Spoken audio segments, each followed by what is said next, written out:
पाकिस्तानच्या खोटारडेपणाची पोलखोल करण्याकरता भारत सरकारने विशेष योजना आखली आहे। मोदींच्या नेतृत्वाखाली केंद्र सरकारकडून 7 खासदारांचं शिष्टमंडळ तयार करण्यात आलंय। यामध्ये काँग्रेसचे खासदार शशी थरूर, राष्ट्रवादीच्या खासदार सुप्रिया सुळे यांचा समावेश आहे।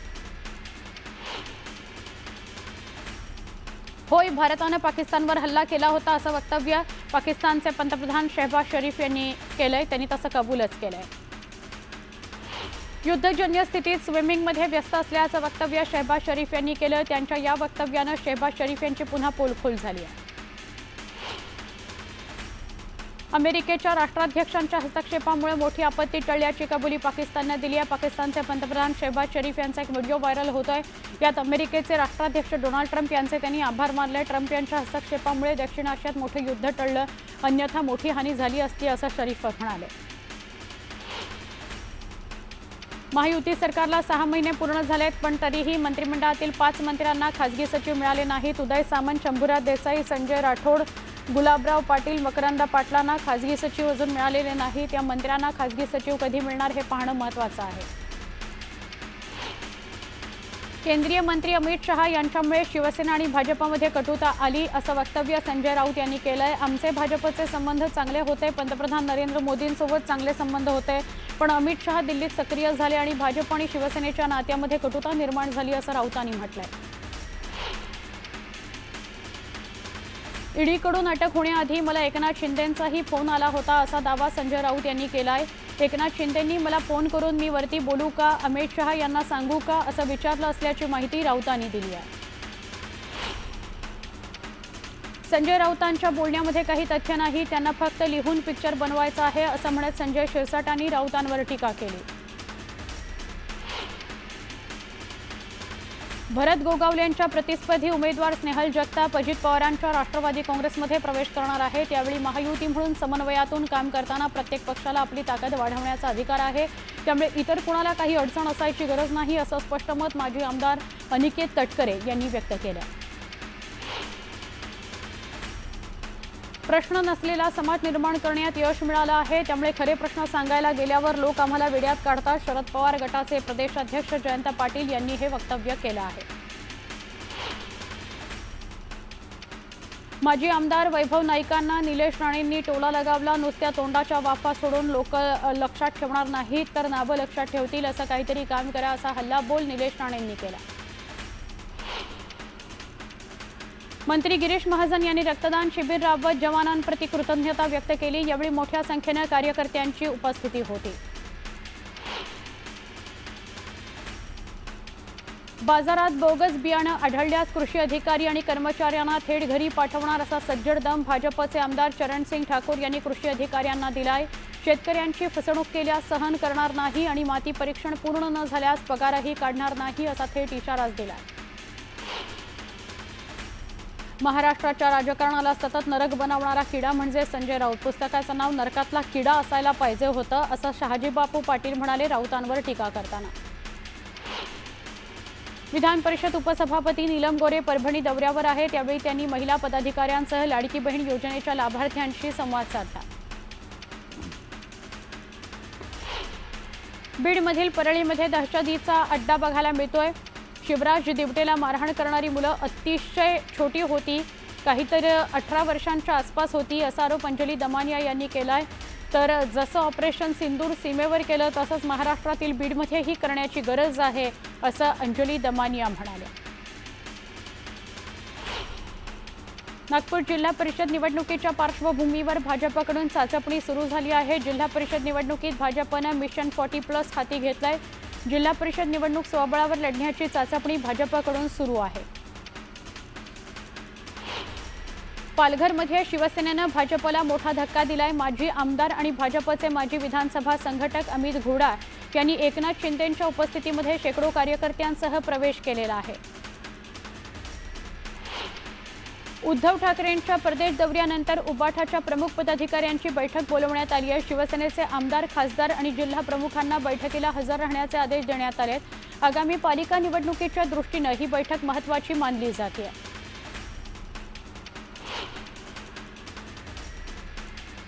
आरएसएसचे मोहन भागवत उद्यापासून 3 दिवसांच्या नाशिक दौऱ्यावर आहेत। यावेळी नाशिकमध्ये सुरू असलेल्या पश्चिम क्षेत्राचा कार्यकर्ता विकास वर्गाला मोहन भागवत मार्गदर्शन करणार आहेत। कर्जतमधील पुरातन हनुमान मंदिराजवळ अतिक्रमण हटवण्याकरता अखंड हिंदू समाज रस्त्यावर उतरला आणि बंदची हाक देण्यात आली। यावेळी संग्राम जगताप यांनी आक्रमक इशारा दिला, प्रशासनाने कारवाई केली नाही तर हिंदू समाज स्वतः अतिक्रमण हटवेल असा थेट इशारा त्यांनी दिला। संजय राऊत यांच्या नरकातील स्वर्ग या पुस्तकाचं प्रकाशन आज होणार आहे। या कार्यक्रमाला उद्धव ठाकरे, शरद पवार आणि जावेद अख्तर यांची प्रमुख उपस्थिती असणार आहे। पुण्यात पालिका निवडणूक भाजपने स्वतंत्र लढावी अशी भूमिका शहरातील भाजप कार्यकर्त्यांची आहे। असं असताना केंद्रीय राज्यमंत्री मुरलीधर मोहोळ यांनी मात्र वरिष्ठांच्या कोर्टात चेंडू ढकललाय। त्यामुळे आता भाजप स्वतंत्र लढणार का याकडे सगळ्यांचं लक्ष लागलेलं आहे। आमदार राजेश मोरे यांनी संजय राऊतांना टोला लगावला। सकाळी 9 वाजताच भोंगा वाजल्याशिवाय काही जण राहत नाहीत। ज्यांनी शिवसेना काँग्रेसकडे गहाण ठेवली, काँग्रेसच्या दावणीला शिवसेना बांधली, त्यांनी एकनाथ शिंदेंवर बोलू नये असा हल्लाबोलही त्यांनी केला। ठाण्यात तब्बल 700 इमारती धोकादायक आहेत। त्यामुळे धोकादायक इमारती पडून किंवा रस्त्यांना खड्डे पडल्याने अपघातात एकाचाही जीव जाणार नाही याची खबरदारी घ्या। मात्र कुणाचा जीव गेला तर संबंधित अधिकाऱ्यांची गय करणार नाही असा थेट इशारा उपमुख्यमंत्री एकनाथ शिंदे यांनी दिला।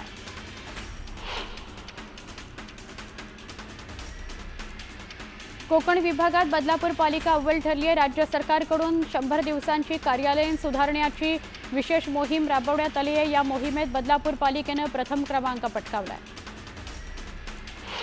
यंदाच्या पावसाळ्यात बदलापूरकरांना महापुराचा धोका अधिकच वाढलाय। त्याचं कारण म्हणजे बदलापूर शहरातून वाहणाऱ्या नदीचं पात्र अरुंद करण्यात आलंय। मातीचा भराव टाकल्याने पुराचा धोका आणखीनच वाढला आहे। नागपुरातील एक महिला काश्मीरमधील कारगिल इथून बेपत्ता झाली आहे। सुनीतानं पीओके बॉर्डर पार केली असून तिला पाकिस्तानी सैन्यानं ताब्यात घेतल्याचा संशय गुप्तचर आणि सुरक्षा यंत्रणेनं व्यक्त केला आहे। देशातील बाबासाहेब आंबेडकरांची राज्यघटना धोक्यात असल्याचं वक्तव्य माजी खासदार भालचंद्र मुणगेकर यांनी केलं। तर भालचंद्र मुणगेकर यांनी केलं तर राज्यकर्त्यांना राज्यघटना मंजूर नसल्याचा आरोपही मुणगेकरांनी केला आहे। 11वीची प्रवेश प्रक्रिया ऑनलाईन पद्धतीने होणार आहे। 124 कॉलेजेसच्या पोर्टलवर नोंदणी करण्यात आली। 21,000 विद्यार्थ्यांना प्रवेश मिळणार आहे। भारतीय सैनिकांच्या ऑपरेशन सिंदूरच्या यशस्वी कामगिरीनंतर त्यांच्या कौतुकाकरता सांगलीतही तिरंगा रॅलीचं आयोजन करण्यात आलं। यावेळी आमदार सुधीर गाडगीळ यांच्या नेतृत्वात तिरंगा रॅली काढण्यात आली। लोणावळ्यातील जलतरण तलाव परिसरात घाणीचं साम्राज्य निर्माण झालंय। या जलतरण तलावाची दुरुस्ती करण्याची मागणी शरद पवारांच्या राष्ट्रवादी काँग्रेसनं केली।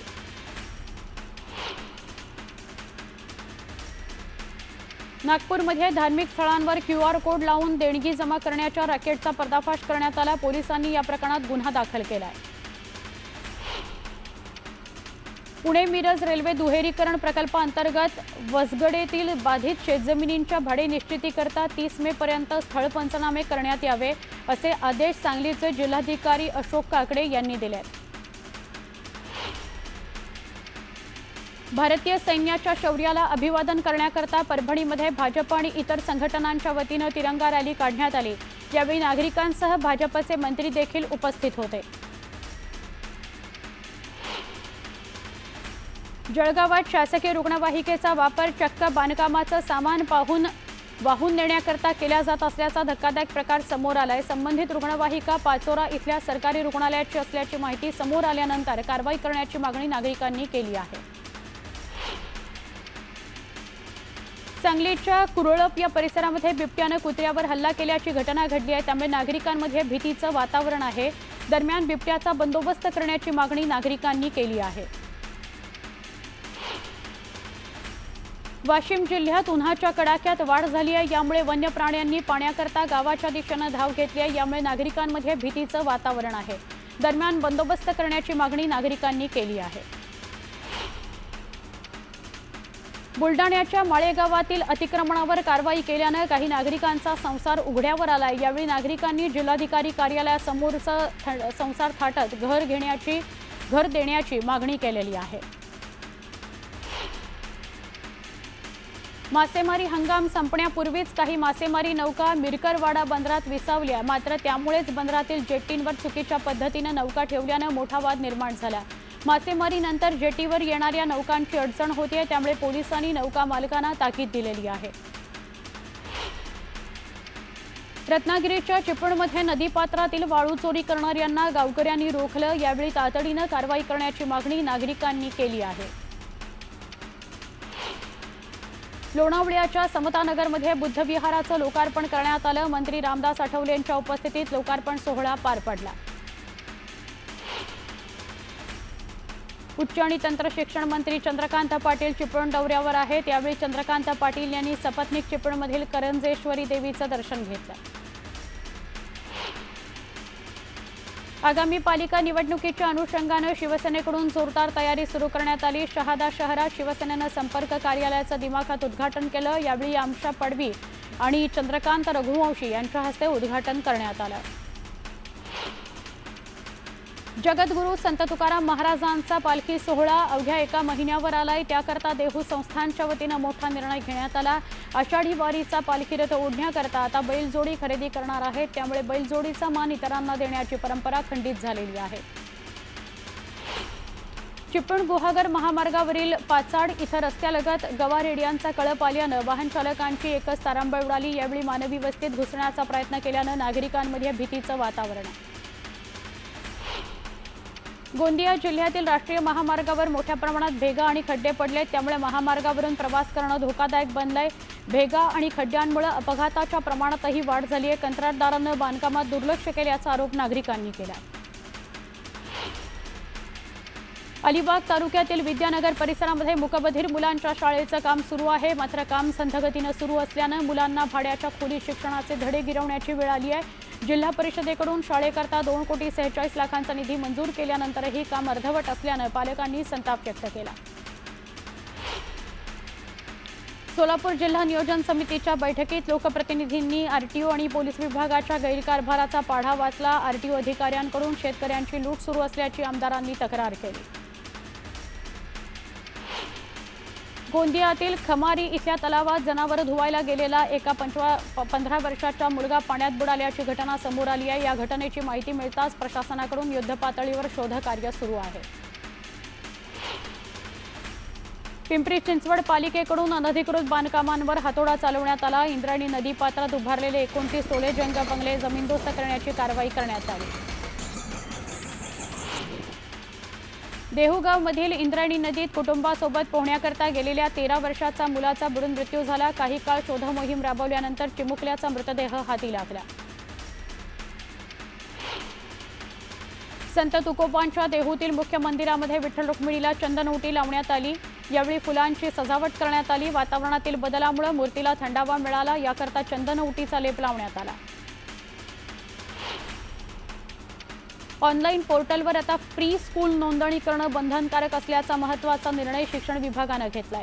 प्री स्कूलकडून पालक आणि विद्यार्थ्यांची होणारी लूट थांबवण्याकरता हा निर्णय घेण्यात आलाय। जळगावच्या तरसोद पाळधी बायपास महामार्गाच्या कामाकरता ठेकेदाराकडून अवैध पद्धतीने उत्खनन करत गौण खनिजाचा वापर केला जातो, असा आरोप नशिराबादच्या माजी सरपंचासह ग्रामस्थांनी केला आहे। या प्रकरणी त्यांनी जिल्हा प्रशासनाकडे तक्रार देखील केली आहे। कोयना प्रकल्पातून 15 मार्च ते 14 मे 2025 या 2 महिन्यांमध्ये रेकॉर्ड ब्रेक अशी तब्बल 692.68 दशलक्ष युनिट जादाची वीज निर्मिती झाली आहे। कोयनातील पाणी पूरस्थितीला कारणीभूत ठरू नये म्हणून धरणातील शक्य तेवढं वीज निर्मितीसाठी पाणी वापरण्याचं नियोजन करण्यात आलेलं आहे। वसई विरारमध्ये अवकाळी पावसानं जोरदार हजेरी लावली, त्यामुळे उकाड्यानं हैराण झालेल्या नागरिकांना काही अंशी दिलासा मिळाला, मात्र वीज पुरवठा खंडित झाल्यानं नागरिकांचे हाल झाले।